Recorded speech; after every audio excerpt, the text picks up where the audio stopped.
Boa noite a todos.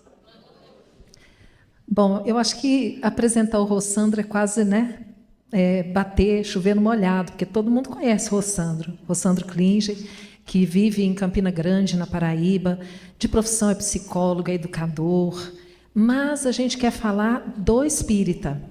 Então, o Rossandro é um trabalhador espírita, desde muitos anos, trabalha no movimento espírita lá em Campina Grande e hoje já levando a mensagem espírita para o mundo inteiro.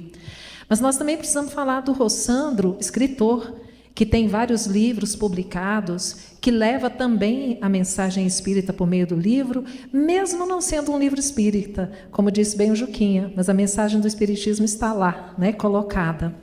Mas a gente também tem que falar do ser humano, que é esse irmão, um amigo, meu afilhado, que a gente ama demais e que tem um coração enorme, generoso.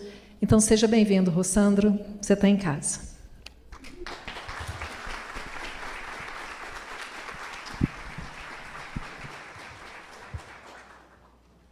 Passando, então, rapidamente a palavra a ele, para que se possa falar sobre seu tema hoje, que é Nada irá nos afastar do amor de Deus. Exato. Esteja à vontade. Boa noite a todos. Fiquei parecendo aqueles microfones de Roberto Carlos, né, Márcia? Tá vendo? São tantas emoções. Se eu tirar, eu levo choque, tu não sabe?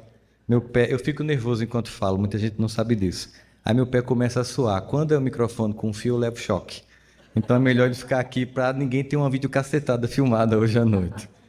Bom dizer da minha alegria, a Radiação Espírita foi a primeira casa espírita que eu falei em Goiás, né?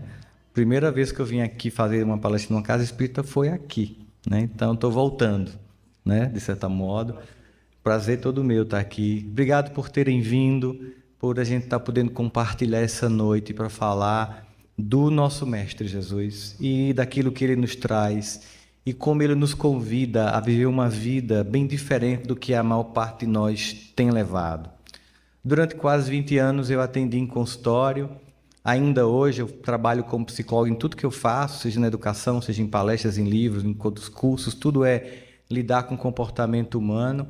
E, obviamente, nós escutamos em atendimento fraterno, numa conversa, num canto de mesa, num elevador, num condomínio, na rua, num aeroporto. É tão comum, as pessoas sempre chegam para falar sobre como elas estão e sempre há um sentimento de dor, de angústia profundo.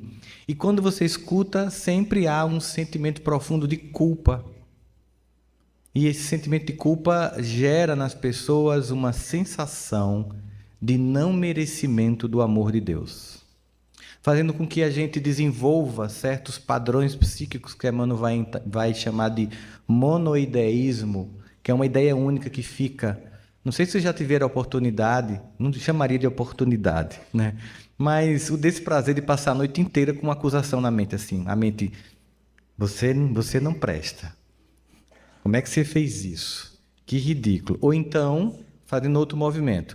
João é que não presta. Como é que ele fez isso comigo? Que ridículo. Geralmente acusando-se ou acusando as pessoas. Acusando-se ou acusando as pessoas. Esse processo, ele vai gerando em nós um afastamento profundo de tudo que tem de disponibilidade de Deus para a nossa vida. Porque Paulo manda uma carta, ela é uma carta muito significativa. Quando ele faz, eu quero ler exatamente o trecho que eu reservei para que a gente possa pensar hoje aqui sobre isso, quando ele diz o seguinte: que direis, pois, essas coisas? Se Deus é por nós, quem será contra nós? Primeira questão é, se Deus é por mim, por você, e o é, quem pode ser contra nós? O maior inimigo que existe, nós mesmos.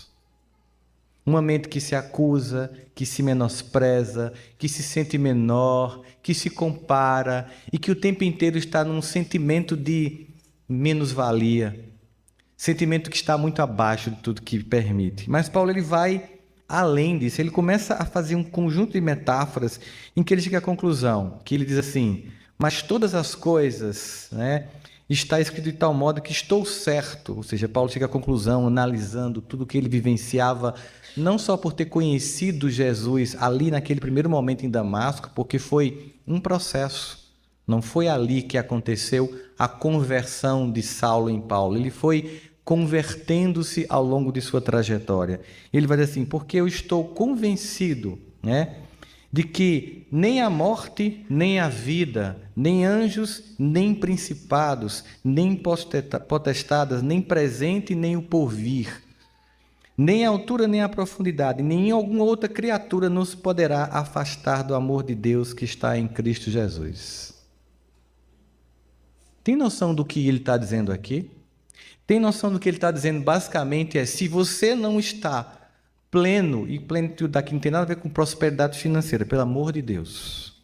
Plenitude é um estado de sentimento de gratidão, porque a própria vida é um milagre por si. Ter vindo para cá.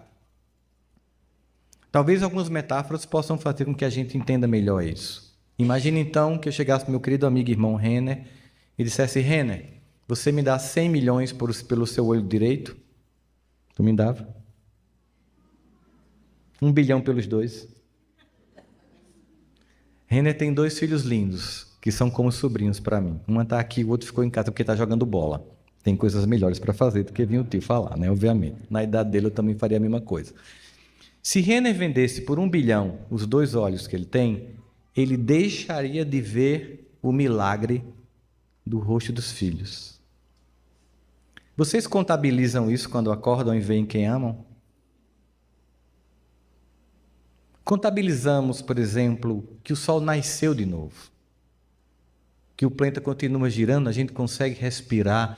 Quais são a quantidade de manifestações imensas do amor de Deus que não está mais na nossa conta de uma alma que só cobra o que falta e não agradece pelo excesso de amor já manifestado na nossa vida. Entregue diariamente. Poder estar aqui. Ainda mais eu que vim de avião, fico tão feliz que eu cheguei. Porque, embora a gente saiba que é um dos meus modelos de transporte mais seguro do mundo, a sensação lá em cima é de muita vulnerabilidade. Ainda mais quando faz um solavanco. E o céu lá de Salvador, quando a gente fez a conexão, não estava fácil, né? Então, o milagre de ter saído de casa às 9 da manhã e ter chegado, né, por aqui, a gente está podendo conversar e está podendo viver essa experiência. Na verdade, é como se ele dissesse assim, o que você não tem mais contabilizado na sua vida, que faz com que você sinta que Deus se afastou, quando Ele está sempre presente. Talvez aquela poesia de autor desconhecido, tão musicada, Pegadas na Areia, fale um pouco para a gente daqueles momentos em que a gente se sente tão abandonado, que a gente acha que Deus esqueceu. Quem já não passou por um dia que pensou assim, eu acho que Ele não visualizou meu WhatsApp. É gente demais. Eu até vi que ficou azul, Ele viu, mas sabe quando alguém vê e não fala com você e você se sente ignorado? Dá uma sensação de cancelamento psicológico, né? E na nossa carência imensa a gente faz, você não viu não, você já visualizou, responde. Porque a gente acha que o ser humano está lá disponível para a gente, como se fosse um atendente de call center. E a pessoa tem a vida dela, tem outras coisas, e a gente acha que é assim, bem, pá, Deus está digitando para me responder. Deus lhe respondeu antes de você digitar. Essa é a questão. O problema não é a resposta do alto, é nossa incapacidade de ler a resposta que já foi dada. A vida por si é um milagre e diariamente respostas nos são dadas em coisas tão simples que deixamos de contabilizar. E é por isso que muitos de nós só sentem esse amor quando ele falta. Quando a mãe que nós amamos vai para o plano espiritual, quando alguém que a gente ama começa a mostrar que está indo, a gente começa a sentir a falta do que estava lá dado e que parecia uma coisa conquistada e não é. Na verdade, por exemplo, num casamento a gente aprende, quando a gente quer ter um casamento feliz, que a gente está sempre conquistando e reconquistando a pessoa. Que a gente está todos os dias olhando novas nuances, novas perspectivas e novas formas de amar aquele ser que decidiu, sem ser da nossa família, sem ter nascido com a gente, desenvolver uma outra história. E é um desafio incrível, em que você vai percebendo que precisa desenvolver algo fundamental neste relacionamento para que ele dê certo. É intimidade. A gente sempre diz assim, né? Já comeu 1 quilo de sal com fulano? Ou seja, como sal você come muito pouco, para quem tem juízo, né? Tem quem não tenha. Você leva muito tempo para comer 1 quilo de sal, significando dizer que a metáfora é: você já comeu com essa pessoa 1 quilo de sal, já passou tempo suficiente para conhecê-la profundamente, para dizer se vale a pena estar com ela? E intimidade é uma coisa engraçada, porque eu lembro que quando eu comecei a namorar com Janine e a gente casou, a gente, quando está recém-casado, ainda hoje a gente adora muito receber amigos e parentes, sempre. Ivana já esteve lá em casa, Renner. Então a gente gosta muito de receber. E aí, no começo do casamento, como eu sou uma pessoa que tem déficit de atenção e hiperatividade, uma das características de quem tem déficit de atenção e hiperatividade é não ter filtro. E dizer o que era só para ter pensado. Sabe quando você só podia ter pensado e nunca ter dito? E como eu sempre tenho essa dificuldade de pronto, falei, ela, olha, quem está vindo aqui em casa hoje é minha tia fulana de tal. Pelo amor de Deus, não venha com suas piadas. Cuidado com suas brincadeiras, seus comentários, ela pode entender mal. Ela me deu assim uma lista, sabe, Ivana, um checklist de cuidado como se comportar com tia fulana. Beleza, me controlei a noite inteira. Anos de casamento depois, como é que acontece hoje em dia? Ela faz assim, ó. Não é isso?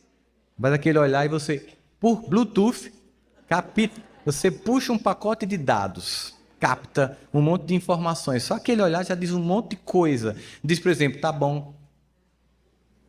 Cala, pelo amor de Deus. Cuidado.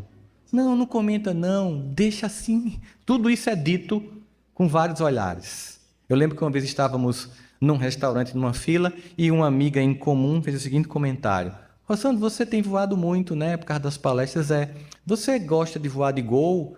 Não, eu vou no que for melhor para mim em termos de trajetória. Eu deixei de voar de Gol, porque tem muito pobre agora voando de avião. Aí, quando eu ia desenvolver um debate, a minha esposa fez... Tipo assim, vamos só jantar hoje? Vamos, eu não quero isso. Aí eu, que massa esse restaurante novo que abriu aqui, né? Tá na fila e tal. Sabe, isso é a intimidade. Agora você pensa, o nível de consciência que a minha esposa tem de mim e eu dela é muito pequeno em relação ao fato que somos humanos, temos uma cota gigantesca de inconsciência até na relação que nós temos com nós mesmos, mas Deus é onisciente. Entenda que Ele te entende no nível de profundidade que você não pode tangibilizar, perceber. Mas quanto mais você desenvolve intimidade nesse relacionamento com Deus, mais você fica convicto que sim, nada pode nos separar do amor de Deus. São coisas pueris a coisas complexas que manifestam-se. Durante a pandemia, eu vi um fenômeno bem simples que mostra isso para vocês. Durante a pandemia, nós desenvolvemos o saudável hábito de usar álcool quando chegamos em casa. E como eu tenho uma adoração por limpeza, minha esposa disse que um presente de aniversário para mim é veja com papel toalha, eu vou ficar feliz. Eu tenho mania, eu adoro limpeza, especialmente porque eu sigo aquele axioma de Hermes Trismegistus, o que dá dentro é igual ao que está fora, o que está fora é igual ao que está dentro. Quando eu não consigo limpar por dentro, eu limpo por fora, que vai organizando. É verdade, tem várias experiências. Você começa a limpar e você vai se organizando internamente. E quanto mais desorganizado fora está, mais desorganizado dentro está. Então, às vezes, é mais fácil limpar fora. Aí eu adoro, aquilo me relaxa. Bota um podcast, fica lá escutando o negócio, vai limpando, tal, aquilo vai me dando lavar banheiro, me pacifica de um jeito. A água sanitária tem uma coisa meio que incenso para mim. Aquilo me dá uma paz imensa. Né? Tipo, limpou, tá? Não sabe aquela coisa assim? E nesse dia, domingo agora, eu tinha aqueles spray de álcool. Eu comecei a me acostumar a não usar mais o Veja, usar o álcool. Domingo, eu quis esquentar o almoço e apertava e nada. Aí eu fiz, que droga! Não acende. Aí eu fui, peguei a panela, coloquei do outro lado do cockpit do fogão. Aí quando eu liguei, acendeu. Quando eu olhei, tinha uma coisa exatamente como essa daqui, ó, uma garrafinha de álcool bem aqui do lado aqui, ó. Aí eu olhei e fiz, obrigado. Aí eu, só para testar, coloquei o álcool bem longe e fez... ligou. Porque nada irá nos afastar do amor, da proteção de Deus. É tão fácil num dia ruim eu esquecer de um gesto tão delicado de amor, de coisas simples que acontecem. Lembro que uma vez eu fui pegar um avião, aí era um daqueles turbo-hélice, ATRs, que o povo morre de medo, mas é o modelo mais seguro de voar do mundo. Mas não adianta dizer isso para quem está dentro. Porque ele balança mais que os outros, porque ele vai numa altitude menor. E aí, cheguei no aeroporto aqui no Brasil, e aí a moça fez, olha, infelizmente o voo foi cancelado, todo mundo irritado, gritando com ela, porque foi calculado mal o combustível e o piloto não tem combustível suficiente para chegar no destino. Aí o povo gritando com a mulher, moça, eu localizei um voo aqui perto, numa cidade há 2 horas, pode me dar esse? Aí ela, claro, senhor, sei que a culpa não é sua, mas enfim, já vi como vai ser aqui, ela me deu, aí o cara fez, e você não está com raiva não? Eu disse, não, senhor, eu teria muita raiva se o piloto dissesse isso no ar.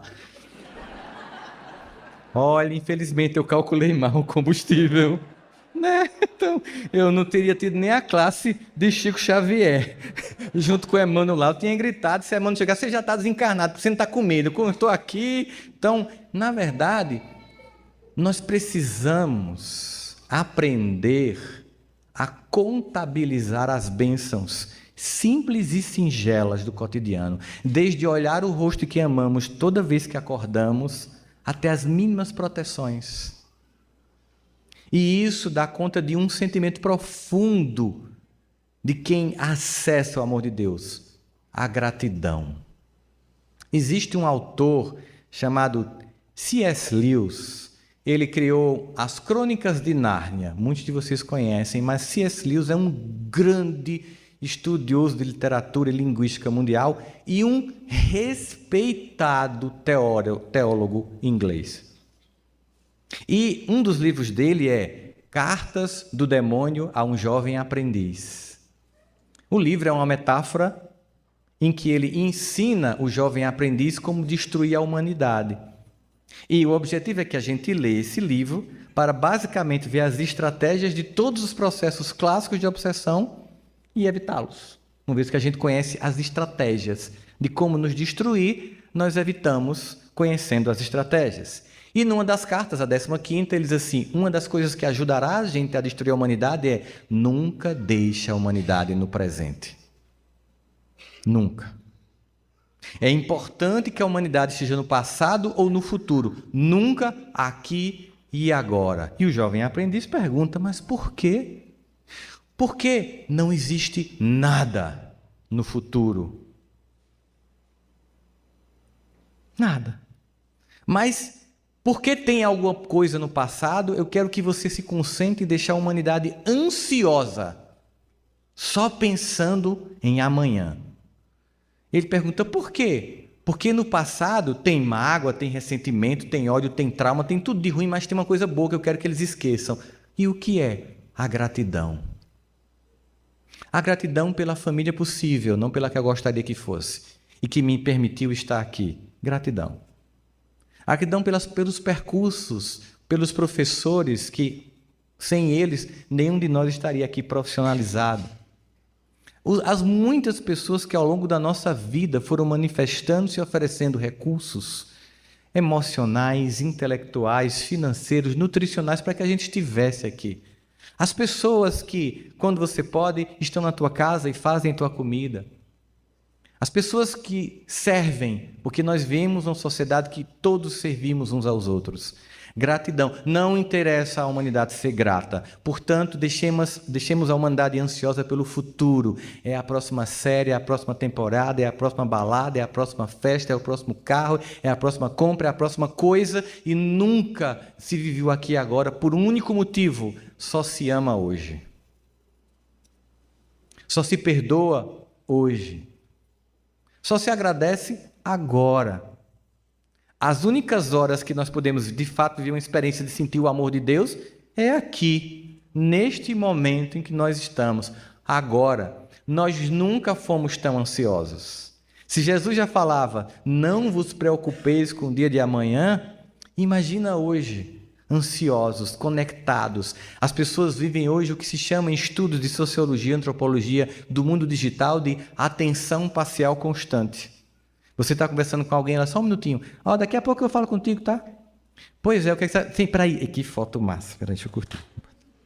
As pessoas não estão olhando, as pessoas estão se ignorando, elas estão se afastando. E o amor de Deus, ele é manifestado através uns dos outros. Essa presença acolhedora que está diariamente ao nosso redor, à nossa disposição. Essa rede de afeto. Quando você vai escutar alguém que quer desistir da vida, você sente alguém que não está mais sentindo suporte afetivo nenhum e sente sobre si toda a culpa. A pergunta é: quem deseja que você acredite na mentira de que Deus não lhe ama? A quem interessa o sentimento de que você não pertence à filiação divina? O que você acha, quem ganha com o seu sentimento de se sentir excluído ou excluída é menor? Você acha que o pior defeito que você tem, aquela coisa que você tem vergonha, Deus não conhece? Você acha que isso é capaz de afastar? Aquilo que jamais você gostaria que ninguém visse, mas que Deus viu e ainda assim te ama, convidando para se transformar no seu tempo, do seu jeito. Você acha que Ele não lhe ama? Você acha quando, por exemplo, esse amor é tão imperioso que nós vivemos no ano passado uma divisão política imensa e muita gente aqui odiou um lado ou outro, desejou a morte de um ou de outro. E imagina o que é isso, é chegar para um pai e dizer: papai, eu te amo, mas se puder matar aquele meu irmão, eu agradeço. Imagina se ele atendesse essa solicitação. E ainda assim nos ama a nossa infantilidade em que a gente se divide por bandeiras humanas e falíveis, esquecendo a bandeira do Cristo. Ainda assim ele ama a gente. Não desiste. Porque nada irá nos separar do amor de Deus. A alienação política não irá nos separar do amor de Deus. Divisões ideológicas não irá nos separar do amor de Deus. Seus crimes pessoais, suas acusações noturnas, seu sentimento de não merecer, da vergonha e da culpa, nada disso vai afastar você do amor de Deus. Porque a compreensão de Deus sobre a nossa vida é profunda e incompreensível para nós. É como diz Paulo, uma paz que excede todo entendimento. Ali Jesus diz, e que parece para a gente loucura. Mas quando você pensa em Davi, vivendo da experiência de tentar compreender a relação cósmica do Criador com ele, você sente a profundidade com que ele compreende a presença de Deus em nossa vida.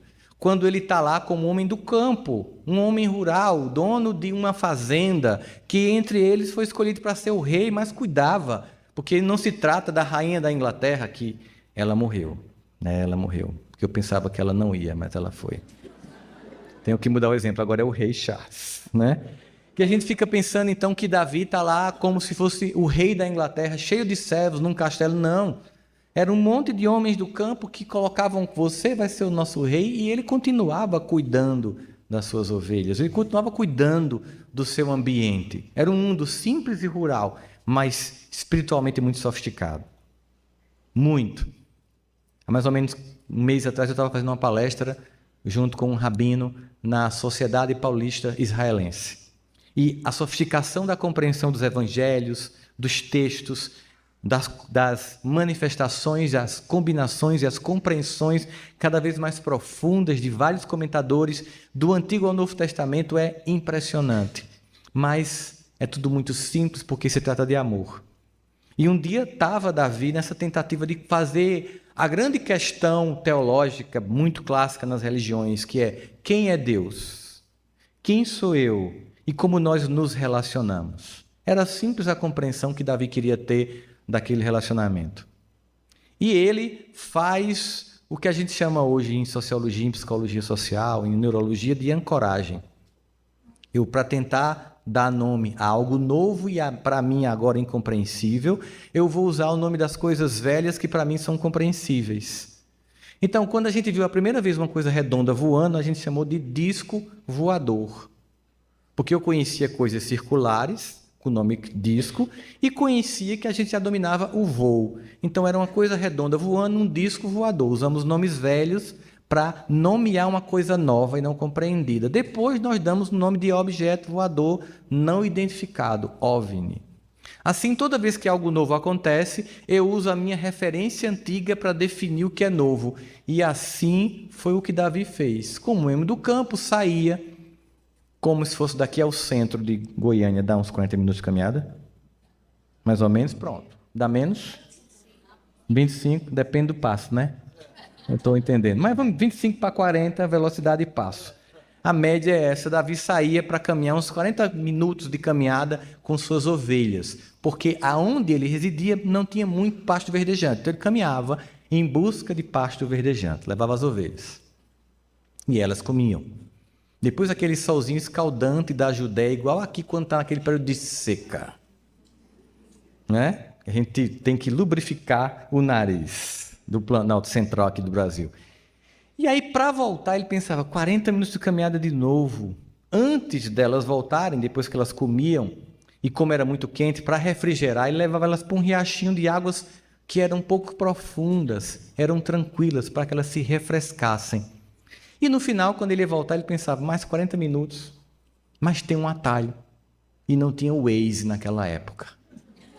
Apesar de que o Waze, de vez em quando, coloca a gente em cada perigo, né? Mas, na maior parte das vezes, o Waze ajuda bastante. Davi não tinha Waze, nem estava de carro. Estava a pé, com um cajado e com a vara, e queria economizar tempo na volta para poupar as ovelhas. E tinha um percurso que conseguia chegar mais rápido, só que era perigoso, porque a gente sabe que atalho, geralmente, as pessoas evitam, porque não é simples. Duas montanhas eram tão próximas uma da outra que faziam sombra uma na outra, de modo que só tinha luz solar no meio-dia. Do resto do dia era meio escuro e tinha um precipício. Era um vale. Mas tinha uma encosta entre uma montanha e outra que as pessoas conseguiam economizar metade do tempo para voltar. Mas muita gente não ia porque os assaltantes, esperando alguém displicente passando por lá, roubavam o que a pessoa tinha e, para evitar que ela testemunhasse contra você, eles empurravam a pessoa e a pessoa morria. E a fama do lugar ficou muito ruim. O vale da sombra e da morte. No entanto, para poupar as ovelhas, Davi voltava por lá. E ele teve então o insight. E começou a fazer uma ancoragem psicológica. De tentar explicar o inexplicável e compreensível e profundo através da sua vida rural e simples. Então é isso. O Senhor é o meu pastor. Ele irá me levar para pastos verdejantes.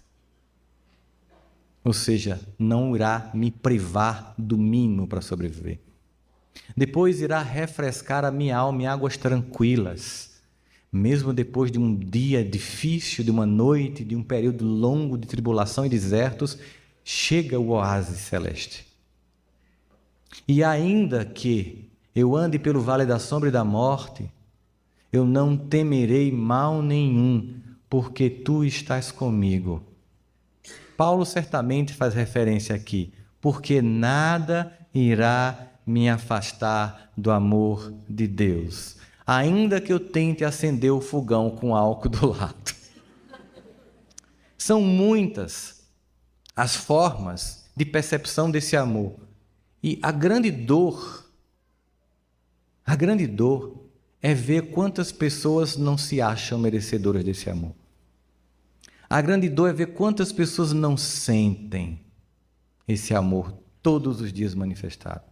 A grande dor é quantas pessoas não sentem porque ficam procurando as expectativas de um mundo doente para sentir que o amor está presente na própria vida. Nas comparações que são feitas de forma absurda hoje em dia, em que a gente, em menos de 14 minutos de rede social, deixa de produzir endorfina e passa a produzir cortisol, começa a deprimir, por comparações. Existem estudos das mais variadas áreas, mostrando os impactos das comparações com redes sociais, o quanto isso tem destruído a humanidade. Nós somos a primeira geração que os filhos serão menos inteligentes que os pais, porque há 3 anos o QI médio mundial começou a declinar pela primeira vez na história.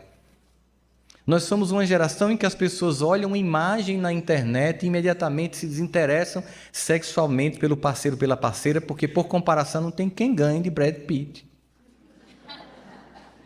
Aliás, não sei se vocês sabem que no filme o Luan Santana ganha. Léo Santana. Ah, tá.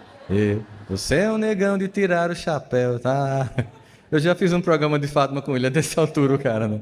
O que acontece? Naquele filme Troia, em que ele fazia um papel, né? Não sei se vocês sabem, mas na hora que ele corria, tinha um dublê para as coxas dele. Porque as coxas dele não eram boas para o filme.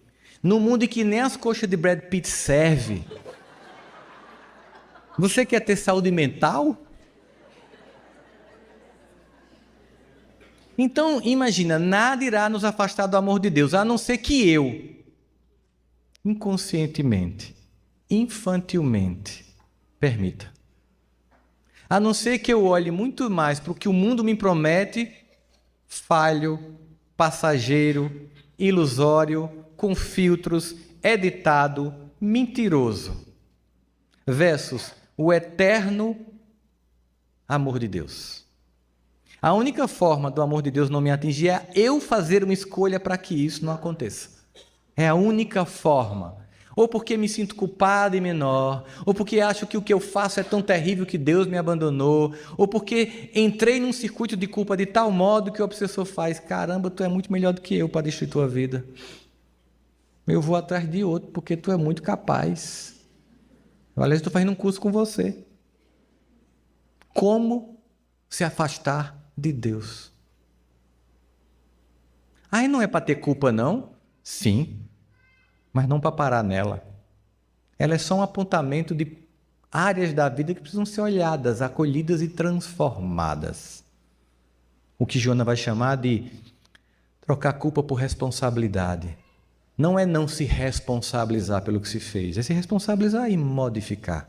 Como ela diz, o ser consciente é aquele que nem se acusa, nem se culpa, nem se justifica. Tão somente se transforma.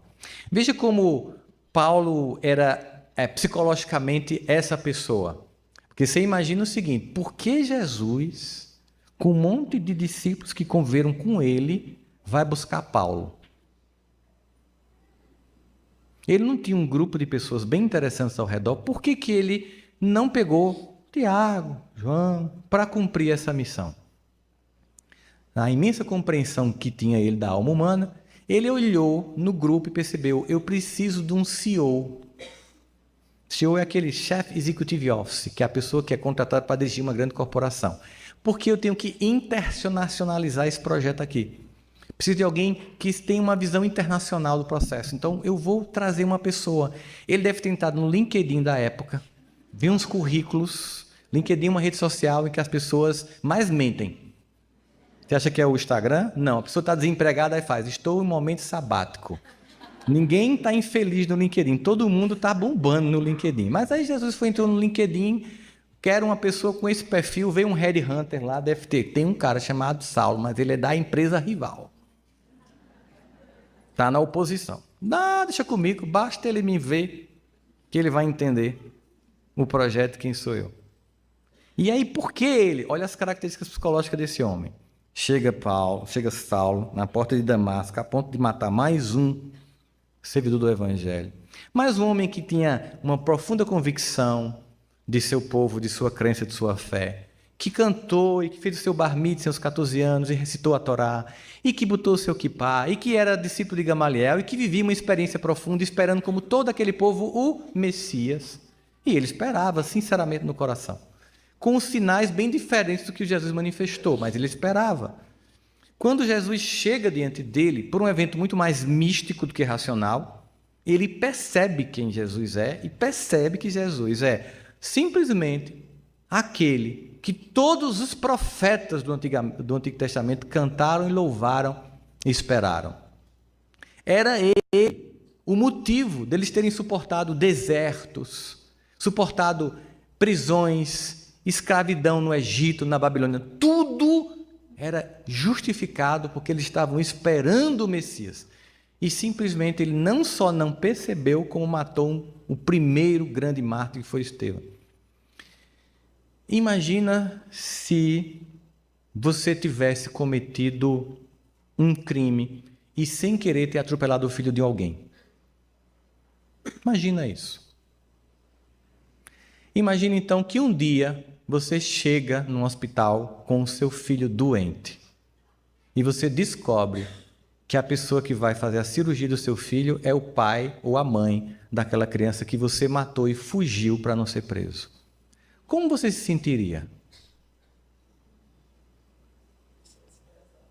Tomado de culpa? De autodesprezo? É o sentimento comum de um ser humano infantil que, em vez de se responsabilizar, só se acusa. Paulo tinha matado Estevão, estava indo em busca de outras pessoas para cometer crime semelhante. Encontra Jesus, entende tudo, e em vez de se culpar e se destruir, ele diz assim: que queres que eu faça? Paulo não perdeu um segundo com culpa. Ele imediatamente partiu para a reparação. O que queres que eu faça? E Jesus deu uma resposta pronta. Já que você perguntou, vamos fazer assim, começa com a mudança do nome. Saulo é muito judeu, eu quero uma coisa mais cosmopolita romana. Paulo fica melhor. Eu quero que você faça viagens e não tem Waze, nem muito carro, nem muito menos avião, vai ser no lombo do jumento.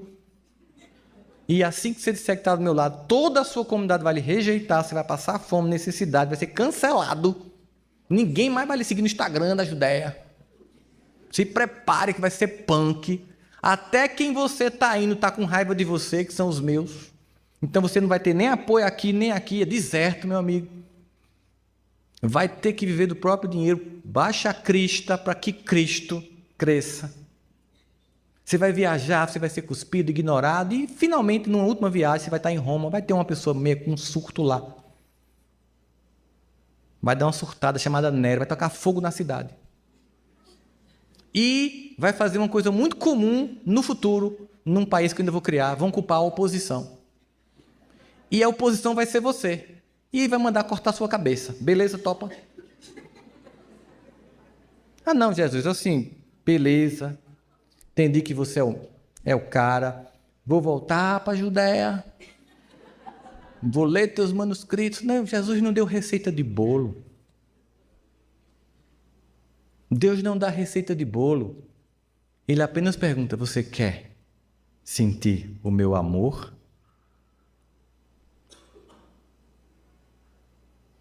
Quer também carregar a cruz? Porque não só vem o lado glamouroso. A gente só vê o lado glamouroso, que é o que as pessoas manifestam. Não é? Quando tudo está bem, ninguém conta as noites inteiras sem dormir, as calúnias, as difamações, as intrigas de bastidores, e você escolhendo a quem escuto, ao Cristo ou aos homens, porque eu não posso parar. A quem eu vou satisfazer, porque eu não posso parar.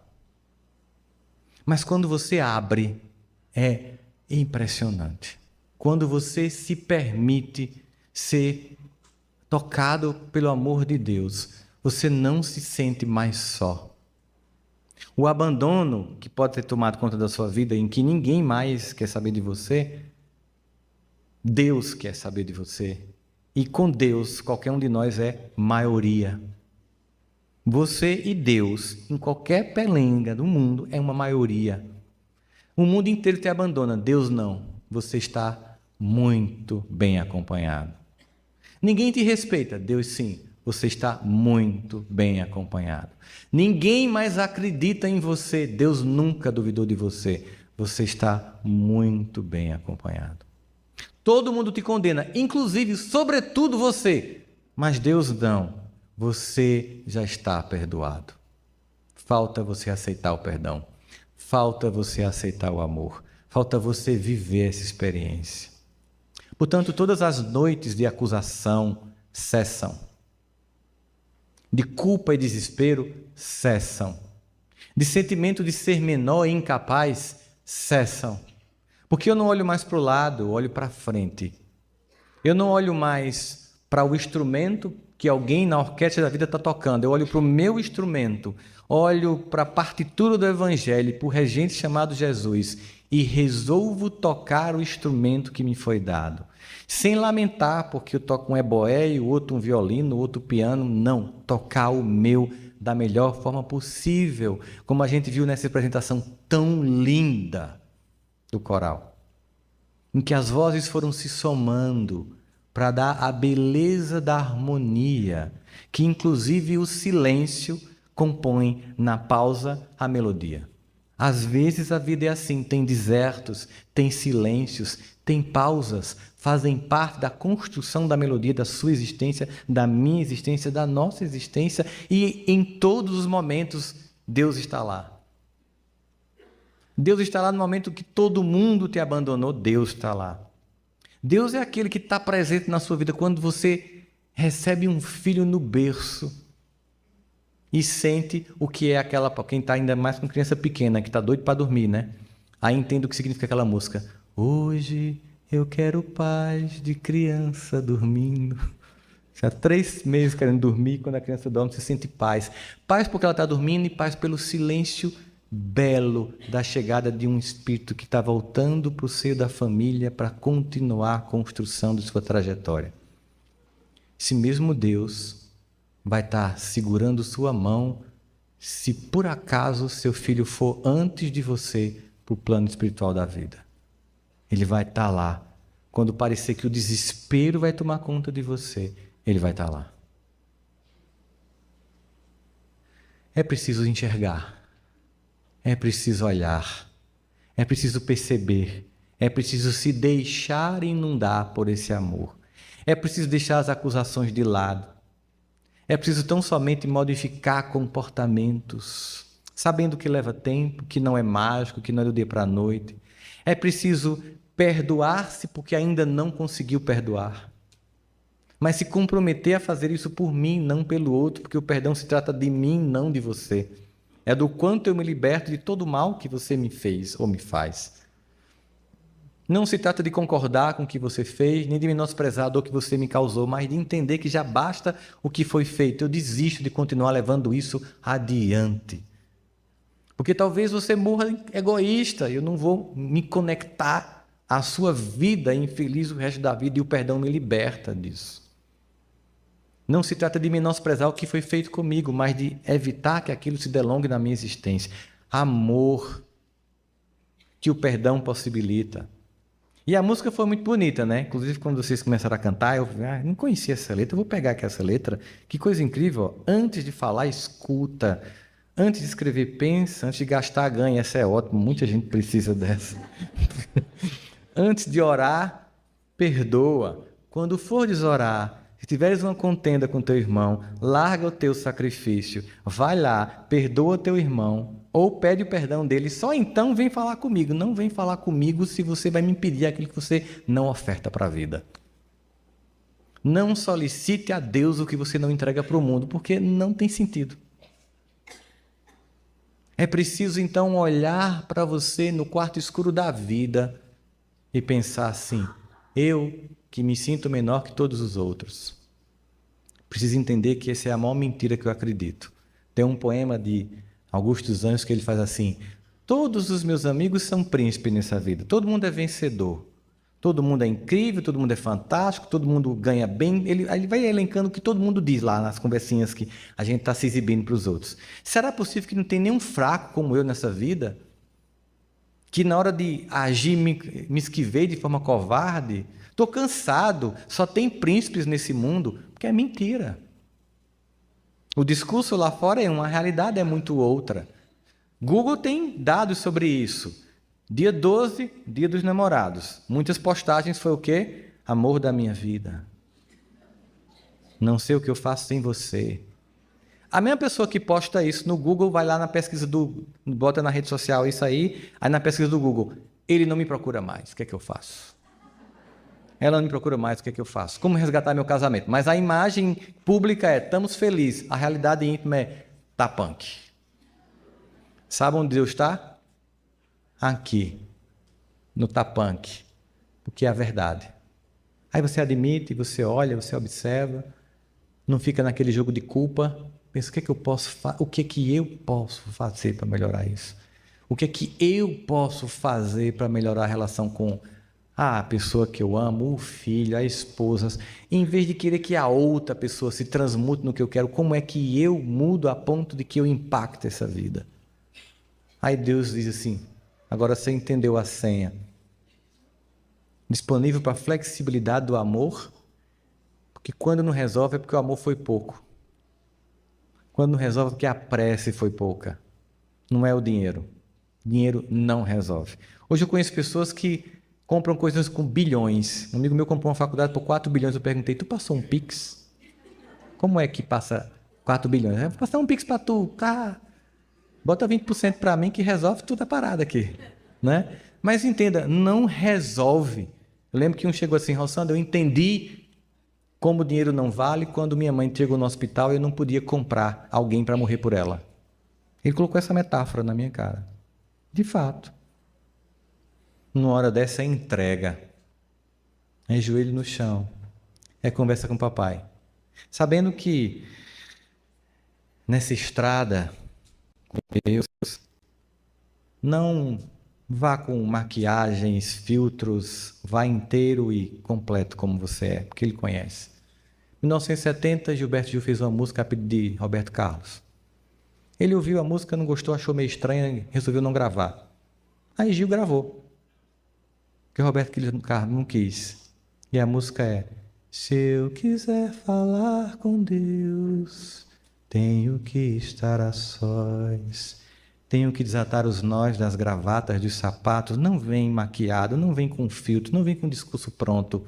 Não vem com discurso de vítima ou de algoz. Não vem se culpando nem se sentindo menor. Apenas vem como um filho, desnudo. Para que a gente construa uma trajetória para uma estrada que vai dar em nada, nada, nada, nada do que você esperava encontrar. Por um único motivo. Um único motivo. Como nada vai nos separar do amor de Deus. Nada. Os sonhos que você tem para você, quando você deixar Deus agir, eles são muito maiores do que você possa imaginar. Os sonhos de Deus são muito maiores que os seus, mas só se realiza quando você permite que esse amor de Deus, através de Cristo Jesus, penetre o seu coração e a culpa e a acusação não ganhem mais lugar de protagonismo e ceda lugar para o amor de um Pai que é perdoador, que é misericordioso e que conhece até as deficiências que você nem supõe ter. E ainda assim, ama perdidamente você. Muita paz.